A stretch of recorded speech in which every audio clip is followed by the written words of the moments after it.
Hello students, welcome back to collection of study YouTube channel. आज की इस video में मैं आप लोगों को क्लास 8 हिंदी का जो आज पेपर हुआ है उसका कंप्लीट सॉल्यूशन देने वाली हूँ। तो अगर आप इस चैनल पे नए हैं तो चैनल को सब्सक्राइब करके बेल आइकन को प्रेस कर लीजिए, क्योंकि मैं आपके लिए ऐसा एजुकेशन वीडियोस लाती रहती हूँ। सबसे पहले हम लोग अपठित बोध को देख लेते हैं। भाग्य का सही परिणाम प्राप्त होता है। इस क्वेश्चन का सही आंसर हो जाएगा कर्म करने के पश्चात। मनुस्मृति के अनुसार मनुष्य की असफलता का कारण है बिना कुछ किए भाग्य की प्रतीक्षा करना।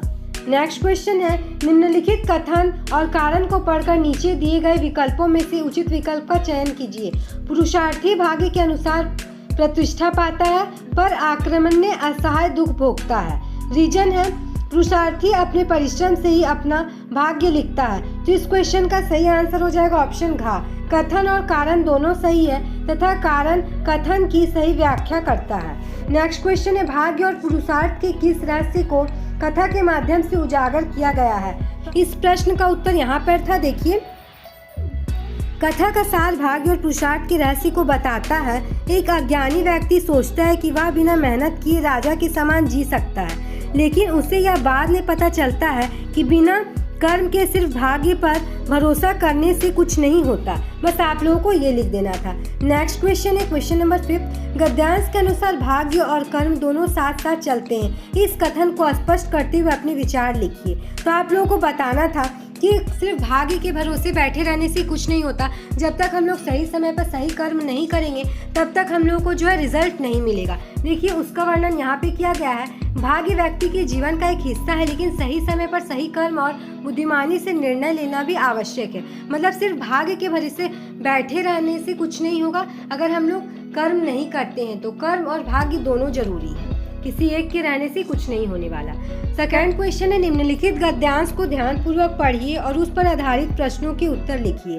कहे गए वक्तव्य का अलग अलग लोगों द्वारा अलग अलग जवाब क्यों मिलता है। इस क्वेश्चन का सही आंसर हो जाएगा ऑप्शन का।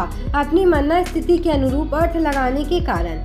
शिष्य द्वारा बुद्ध से पूछा गया। इस क्वेश्चन का सही आंसर हो जाएगा कही गई एक ही बात के भिन्न अर्थ ग्रहण करने के कारण। नेक्स्ट क्वेश्चन है क्वेश्चन नंबर 3। निम्नलिखित कथन तथा कारण को ध्यानपूर्वक पढ़िए तथा दिए गए विकल्पों में से कोई एक सही विकल्प चुनकर लिखिए। लोगों के मध्य बड़े विवाद होते हैं। स्वयं को दूसरों से श्रेष्ठ समझना। इस क्वेश्चन का सही आंसर हो जाएगा ऑप्शन खा। कथन तथा कारण दोनों गलत है। नेक्स्ट क्वेश्चन है, बुद्ध की कही बात का गृहस्थ ने क्या अर्थ निकाला। इस क्वेश्चन का आंसर हो जाएगा, देखिए यहाँ पे दिया गया है। गृहस्थ ने सोचा बहुत देर हो गई, पता नहीं घर जाने के लिए कोई वाहन अब मिलेगा भी या नहीं। बस आप लोगों को ये लिख देना था। नेक्स्ट क्वेश्चन है, गद्यांश में किस कला के महत्व को उजागर किया गया है तथा उसे किस प्रकार विकसित किया जा सकता है। तो इस गद्यांश में यही बताया गया है कि हम लोग जब भी किसी की से बात करते हैं ना तो हम लोग को उसके बात पे ध्यान देना चाहिए। अगर हम लोग उसके बात पे ध्यान नहीं देंगे तो हम लोग अपने मन से भी कुछ भी बात जो है बना के बोल देंगे। और अगर हम लोग बात पे ध्यान नहीं देंगे ना तो थोड़ा सा भी कम बात अगर हम लोग सुनते हैं ना तो उसका अनर्थ हो जाता है, क्योंकि जब बात पे ध्यान नहीं देंगे तो उस बात को हम लोग अपनी तरफ से बढ़ा चढ़ा कर बोलेंगे और हो सकता है बोलने वाला कुछ और बोल रहा था और आप आधा अधूरा बात सुने होंगे और अपनी तरफ से घी मक्खन लगा कर बोलेंगे तो हो सकता है बात का मतलब ही बदल जाए और बात जो है लड़ाई का एक कारण बन जाए। तो बस आप लोगों को इसी तरह ये सब लिख देना था कि बात पे हम लोगों को किस तरह ध्यान देना चाहिए। आप लोग इस पे किस प्रकार विकसित कर सकते हैं। तो जब भी किसी से बात करते हैं तो हम लोगों को सुनने का शक्ति जो है अपने अंदर रखना चाहिए। अगला क्या बोल रहा है धैर्य धारण करके हम लोग उसकी बातों को सुन लें। आपका मन जो है शांत होना चाहिए, स्वीकार भाव में होना चाहिए, तभी आप दूसरे की बातों को जो है सुन सकते हैं। पारिक व्याकरण निर्देशानुसार उत्तर लिखिए। निम्नलिखित शब्दों में अनुस्वार अथवा अनुनासिक का चिन्ह उचित स्थान पर लगाइए। फर्स्ट में आप लोगों का सा में आप लोग अनुस्वार देते, सेकंड में हो जाता ऊंची में चंद्र बिंदु। निम्नलिखित शब्दों में रा के उचित रूप का प्रयोग कीजिए। फर्स्ट का आंसर हो जाता धर्म और सेकंड का आंसर हो जाता राष्ट्र। नेक्स्ट क्वेश्चन देखते हैं। अति उपसर्ग में मूल शब्द जोड़कर नया शब्द बनाइए। आप लोग लिखते अति जोड़ क्रमण, अतिक्रमण, अति जोड़ शीघ्र, अति शीघ्र। प्रभु शब्द में उचित प्रत्यय का प्रयोग करते हुए नया शब्द बनाइए। तो आप लोग लिखते प्रभु जोड़ता प्रभुता, प्रभु जोड़ता प्रभुत्व। नेक्स्ट क्वेश्चन है निर्देशानुसार उत्तर लिखिए। उपहार शब्द के दो पर्यायवाची लिखिए। आप लोगों को उपहार शब्द का दो पर्यायवाची लिखना था। आप लोग लिख सकते थे भेंट, पुरस्कार, सौगात। नेक्स्ट है रिक्त स्थान की पूर्ति के लिए उचित विलोम शब्द लिखिए। अपने डैश से मिलकर आ रहा हूँ अग्रज। अग्रज का विलोम क्या होगा? अनुज। नेक्स्ट देखते हैं निम्नलिखित वाक्यांश के लिए एक शब्द लिखिए जो आकाश में विचरने वाला है। तो इसका आंसर हो जाता है नभचर। इस शब्द की संधि कीजिए। इति जोड़ आदि तो हो जाता है इत्यादि। लिखते कैसे? देखिए इस तरह से आप लोग इत्यादि लिख देते। ग्रामर पोर्शन बहुत ही इजी आया था स्टूडेंट्स। आप लोग आंसर मिला के नीचे कमेंट बॉक्स में कमेंट जरूर कीजिएगा कि आप लोगों का टोटल कितना मार्क्स जो है स्कोर हो रहा है। नेक्स्ट देखते हैं उमेश शब्द का संधि विच्छेद कीजिए। उमेश शब्द का संधि विच्छेद क्या हो जाता? उमा जोड़ ईश। उमा जोड़ ईश।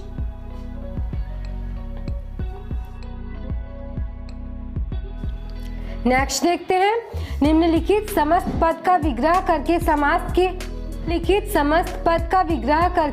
समास के भेद का नाम लिखिए। माल गोदाम तो हो जाता माल का गोदाम।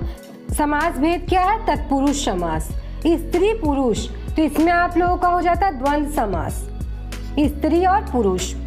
नीचे दिए गए विग्रह का समस्त पद बनाकर समास के भेद का नाम लिखिए। 9 ग्रहों का समूह तो हो जाता नवग्रह। लिखते कैसे? इस तरह से आप लोग नवग्रह लिख देते। समास भेद बताना था तो हो जाता द्विगु समास। नेक्स्ट देखते हैं द्विगु कैसे लिखते हैं। तो देखिए इस तरह से आप लोग द्विगु लिखते। द्विगु समास। नेक्स्ट है के आधार पर वाक्य का भेद लिखिए। जब तुम पढ़ रहे थे तब मैं खेल रहा था तो हो जाएगा मिश्र वाक्य। इस तरह से आप लोगों को मिश्र लिख देना था और वाक्य लिखना था।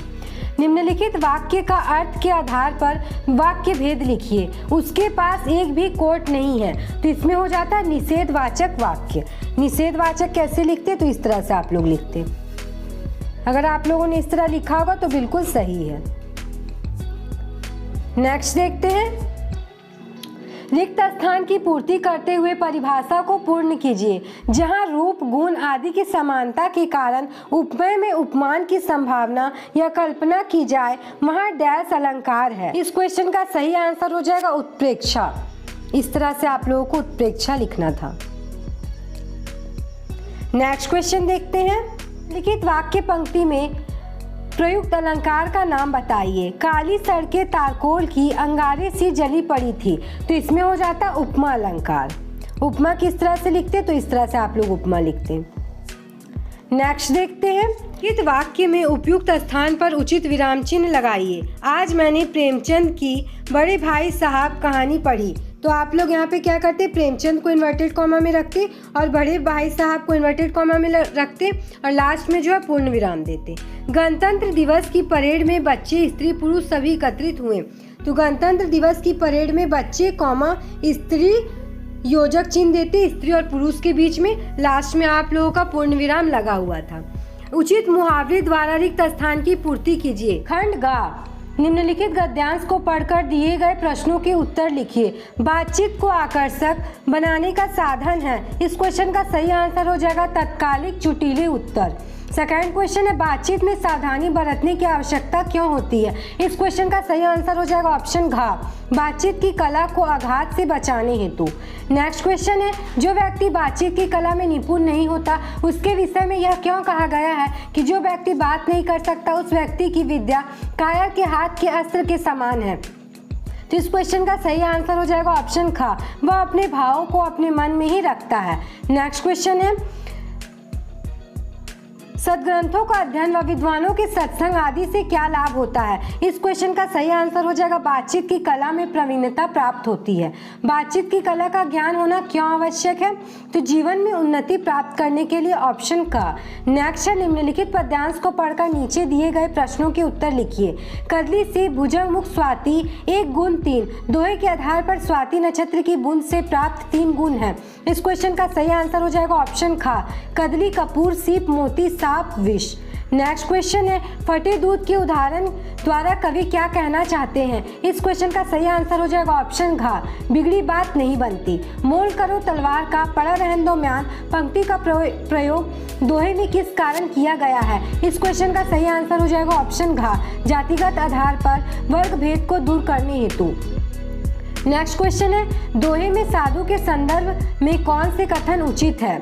इस क्वेश्चन का सही आंसर हो जाएगा ऑप्शन ख, सेकेंड एंड थर्ड। जाति ना पूछी जाए, ज्ञान को महत्व दिया जाए।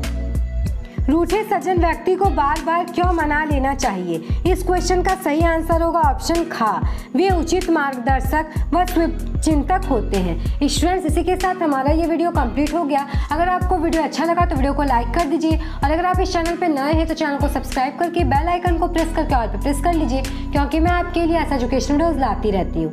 Thanks for watching.